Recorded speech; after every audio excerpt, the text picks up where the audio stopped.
کا ایک سبب انسان کی بدعملی ہے، فسق و فجور اور نافرمانیاں ہیں، شریعت کے احکامات سے روگردانی ہے۔ اللہ تعالیٰ جب گناہوں کی وجہ سے اپنے بندے پر ناراض ہوتا ہے تو اس پر اپنی رحمت کے دروازے بند کر لیتا ہے، رحمتوں کا نزول بند ہو جاتا ہے، اللہ کی رضا رحمت ختم ہو جاتی ہے۔ اس کے فسق و فجور نافرمانیوں کی وجہ سے، شریعت کے احکامات کی بجائے اپنی منمانیاں اپنی مرضی کرنے کی وجہ سے، کیونکہ اللہ کا قرآن کہتا ہے وَمَنْ أَعْرَضَ عَنْ ذِكْرِي فَإِنَّ لَهُ مَعِيشَةً ضَنْكًا وَنَحْشُرُهُ يَوْمَ الْقِيَامَةِ أَعْمَىٰ۔ اس نے گناہوں کے راستے کو اختیار کر لیا، اس نے حلال کی بجائے حرام کی طرف جانا شروع کر دیا، اس نے حلت کی بجائے حرمت اور شرابوں کو اور جوئے کو اور سود کو اور شرک کو کفر کو بدعات اور خرافات کو اختیار کر لیا۔ اللہ کا قرآن کہتا ہے اس نے میرے ذکر سے اعراض کیا، منہ موڑا، فَإِنَّ لَهُ مَعِيشَةً ضَنْكًا، ہم نے اس کے لیے اس کی معیشت کو،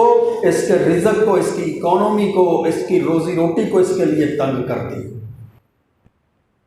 وَنَحْشُرُهُ يَوْمَ الْقِيَامَةِ أَعْمَىٰ، ہم اس کو اٹھائیں گے قیامت کے دن اندھا کر کے اٹھائیں گے۔ وہ کہے گا قال رب لم حشرتنی اعمیٰ، اے میرے رب میرے مولا تو نے مجھے اندھا کیوں کر دیا؟ کہا جائے گا وَقَدْ كُنْتُ بَصِيرًا، میں تو دیکھتا تھا۔ قَالَ كَذَلِكَ أَتَتْكَ آيَاتُنَا فَنَسِيتَهَا، اللہ کی طرف سے فرمایا جائے گا تیرے سامنے میری آیات پڑھی جاتی تھی، درس بھی سنتا تھا، جمعے تو بھی تو پڑھتا تھا، رب کی آیات کو بھی سنتا تھا، اسلام کی تعلیمات کو بھی سنتا تھا، سنت حدیث بھی تیرے سامنے رکھی جاتی تھی۔ كَذَلِكَ أَتَتْكَ آيَاتُنَا فَنَسِيتَهَا، میری آیات تیرے سامنے پڑھی جاتی تھی، پھر تو سنت کو چھوڑ کر بدعت پر چلتا تھا، پھر تو کفر پر چلتا تھا، شرک پر چلتا تھا، ایمان کو چھوڑ دیتا، اسلام کو چھوڑ دیتا، سنت حدیث کو چھوڑ دیتا۔ اتتک آیاتنا فنسیتها، تو میری آیات کو ہی بھلا دیتا۔ وکذالک اليوم تنسی، جا آج تجھے بھی بھلا دیا گیا، تیرا بھی کوئی والی وارث نہیں۔ پھر اللہ تعالیٰ اس کو وہ آتا ہے نا قرآن میں ولا تکونوا کالذین نسوا اللہ، ان لوگوں کی طرح نہ ہو جاؤ جنہوں نے اللہ کو ہی بھلا دیا، ان لوگوں کی طرح نہ ہو جاؤ جنہوں نے اللہ کو،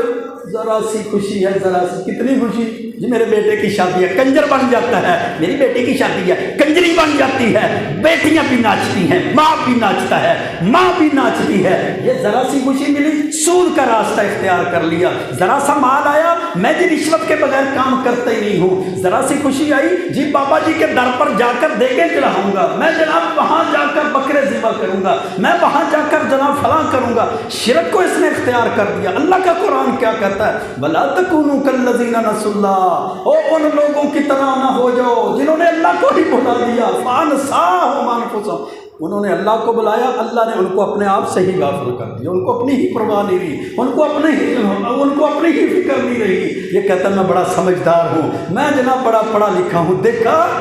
پھر لوگوں کو کہتا ہے دیکھا ہم نے ایسی خوشی کی ہے، تم نے بھی خوشی کی تھی، یہ ہے ہماری خوشیاں، یہ ہے ہمارے راستے، یہ ہے ہمارے طور طریقے، ہم نے ایسا جناب تہوار منایا ہے۔ اور پھر ہماری بدبختی اور پھر ہمارے حکمرانوں کی بدبختی، حکمران بھی تو وہ ہمارے ہی ہیں نا، اعمالکم اعمالکم، جس طرح کہ تمہارے عمل ویسے تمہارے حکمران، حکمرانوں نے بھی اعلان کر دیا ہر سکول میں ہر کالج میں وہ جناب موسیقی کا فیسٹیول ہوگا، ہر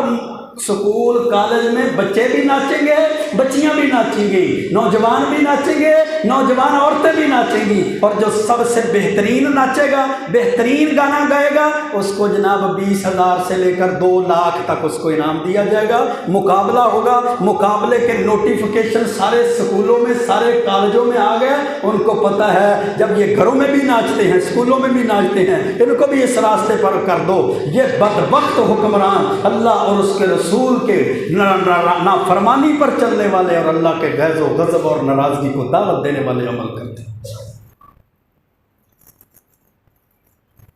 کیا یہ اسلام کا ملک ہے؟ یہ اسلامی ملک، اسلامی احکامات، اسلامی قوانین ہیں، یہ جی اسلامی تعلیمات ہیں۔ یہ جناب وزیر اعلیٰ پنجاب نے جی نوٹیفیکیشن جاری کیا، ہلا گلا ہونا چاہیے۔ پہلا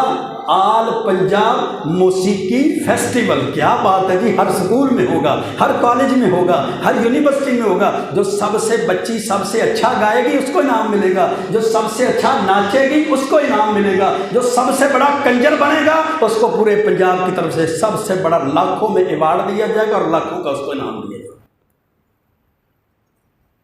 جی ہمارے ملک میں جی بے روزگاری ختم نہیں ہوتی، ہماری معیشت ہی صحیح نہیں ہوتی، امن ہی قائم نہیں ہوتا۔ وہ امن کیسے قائم ہو، جو وہ جناب بے روزگاری کیسے ختم ہو؟ رب کے قرآن نے کہا نہیں وَمَنْ أَعْرَضَ عَنْ ذِكْرِي فَإِنَّ لَهُ مَعِيشَةً ضَنْكًا۔ جب اسلام کی تعلیمات سے منہ موڑنے والی عوام اور منہ پھیرنے والے حکمران ہوں، اللہ کے ذکر سے اعراض کرنے والے لوگ موجود ہوں، اللہ رب العزت نے 1400 سال پہلے فرما دیا تھا ہم اس کی معیشت کو تنگ کر دیں گے۔